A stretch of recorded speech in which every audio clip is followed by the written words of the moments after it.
Used to be a time that fairy tales were true. The king and the queen and all the pills were blue. But then the pill changed, the red pill's the truth. Forget the married life, I got better things to do. Stack money. All right, the next video we got up like that, is a girl shows what she makes as a Vegas stripper. Let's get to it.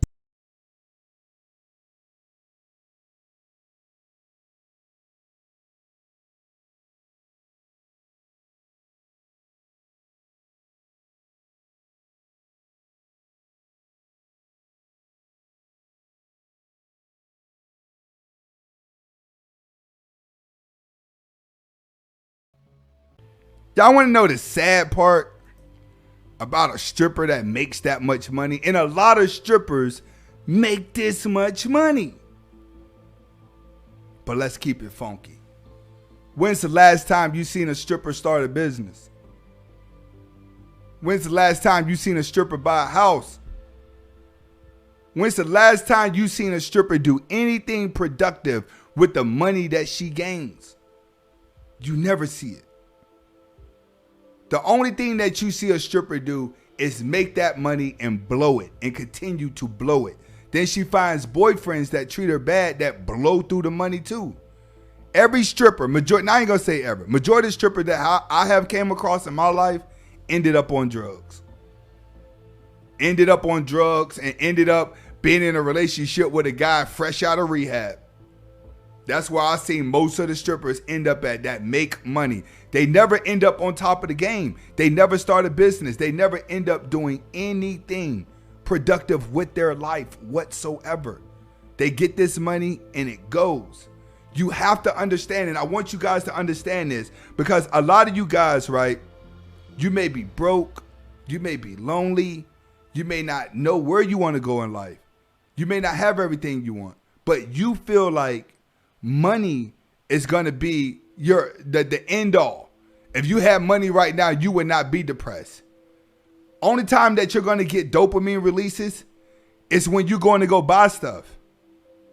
That's it. You only feel good when you're buying stuff if you have not corrected yourself psychologically.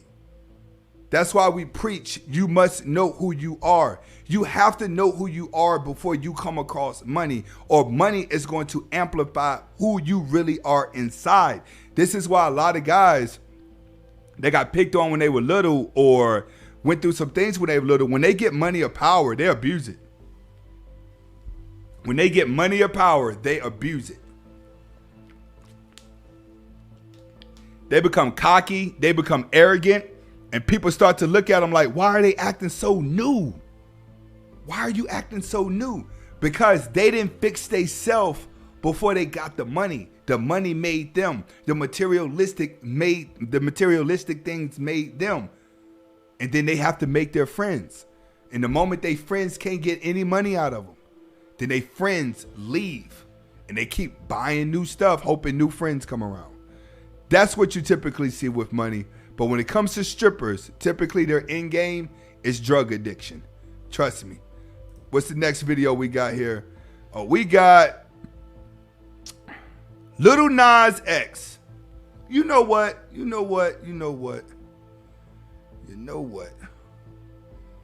I think I had a PowerPoint I did up on Little Nas X.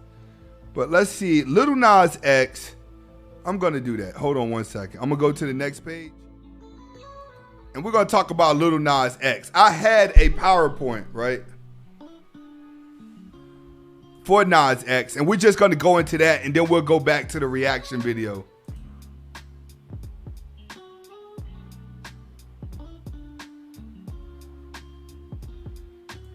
Let's bring it back. I was going to save this PowerPoint, but we can go ahead and get into it tonight.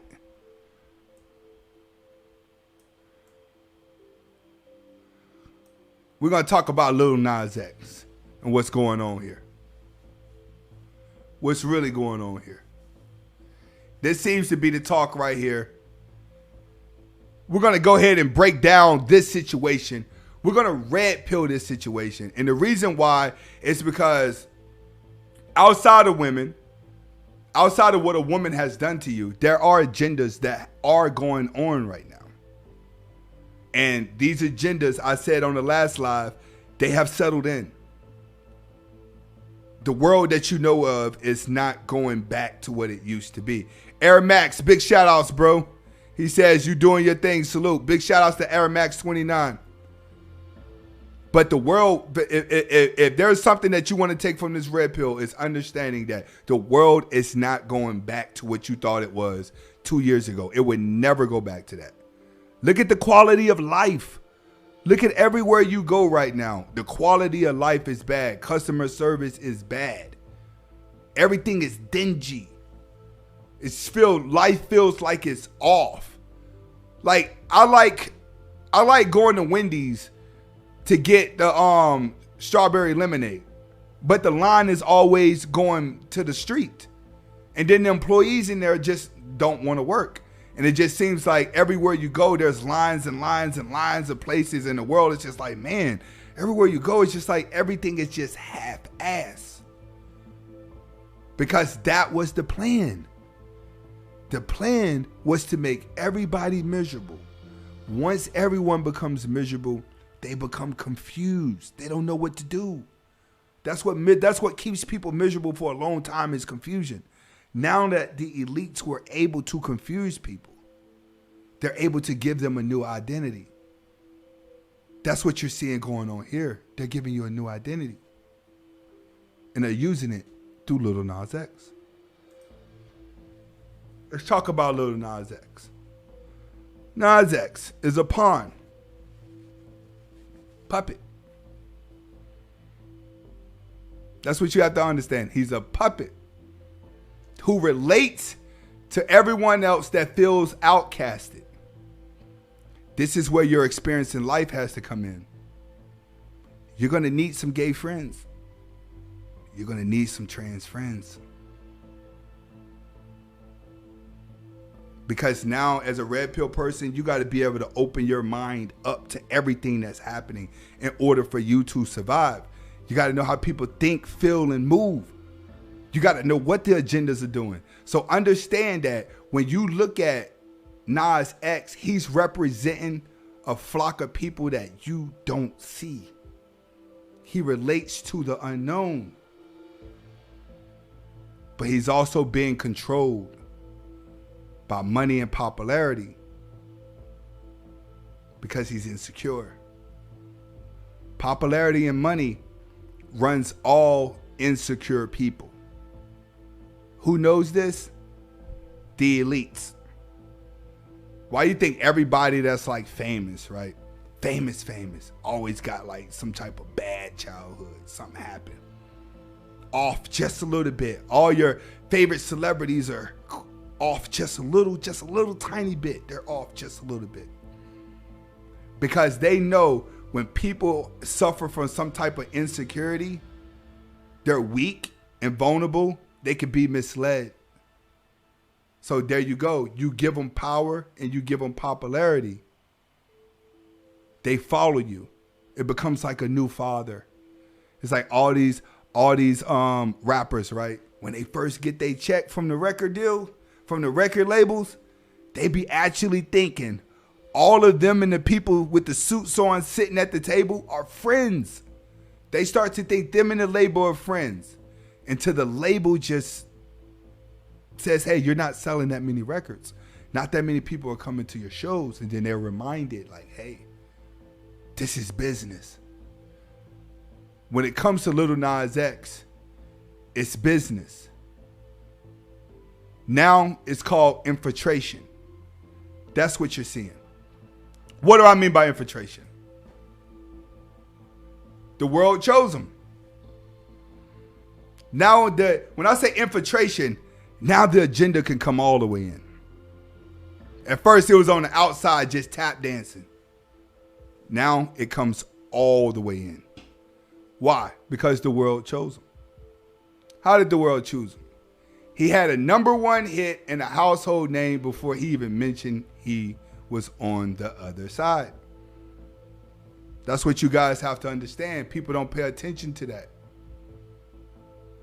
When he came out and said it, that just solidified the agenda. Period. It's just solidified it. And the reason why it solidified it is because, once again, there's a lot of people who relates to him. And that's part of Red Pill that a lot of you guys are going to have to be understanding to. Because the world's not going back to what it used to be. That's the whole point of what I want you to understand from this. Is that he's not going anywhere. The agenda's not going anywhere. It's here to stay because more people feel the same way. Now, who are the outcasted people with power? That's what you guys have to understand. I was behind Hollywood for a little bit, and I've seen a lot of things. One thing that I could tell you is, in Hollywood, it's a very, very weird space behind the scenes. And behind the scenes, these are a lot of people that a lot of people could relate to. They were the uncool kids. They were the fat girls. They were the nerds. They were the gays. They was the artistic people. They were them. They felt outcasted. But these are the type of people, right, that felt outcasted. They became successful. That's typically what a lot of introverts do when they feel outcasted. They work hard and they become successful. They use their brains. So behind the scenes, the people that can actually push the agendas through are actually the people who were not cool coming up that decided that, hey, you know what? Now I'm empowered. Now we have someone that represents us. That's what you see going on. This is how the agendas are pushed through. They push through by hiding for a little bit and then coming to surface. Hold on one second.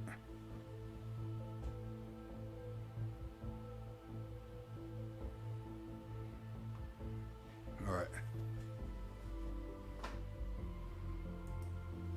Now let's go to the agenda. What's the actual agenda here?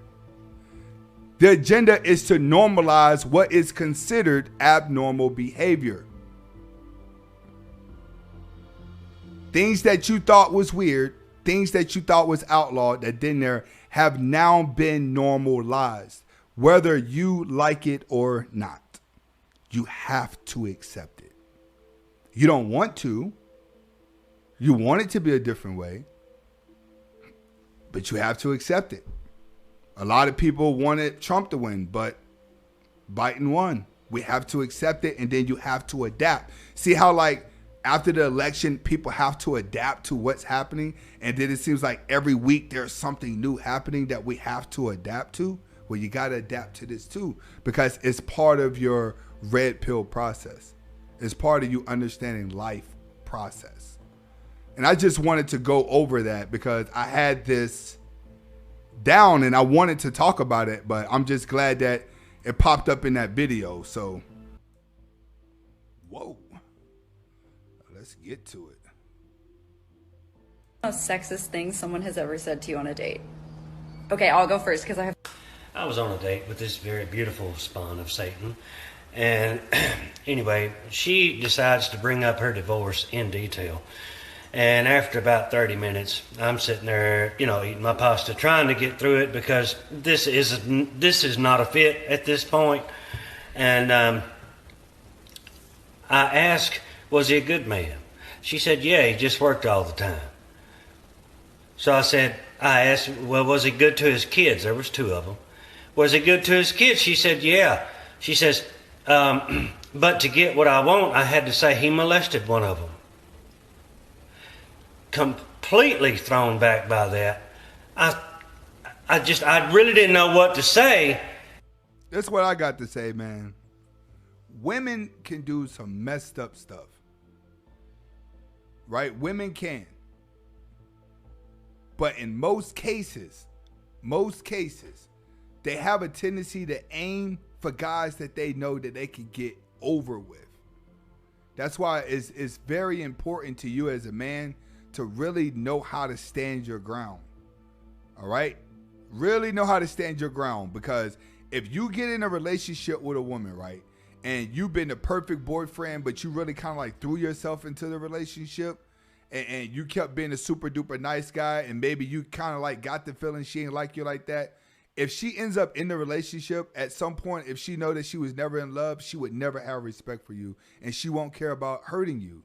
You have some wives out there that put hits on their husband, that set guys up to really fail. Like my neighbor, man, he caught it bad. Like, I'm telling you, like his wife just up and snapped out of for no reason. They could get like that. And I said, did your attorney know this? She said, yeah, she's the one suggested that I say it. So he's saying the girl said that she used to get stuff out of her husband. She said that she was threatening to say that he molested the boys when he didn't, and that her lawyer told her to say that. It's a cruel world out here.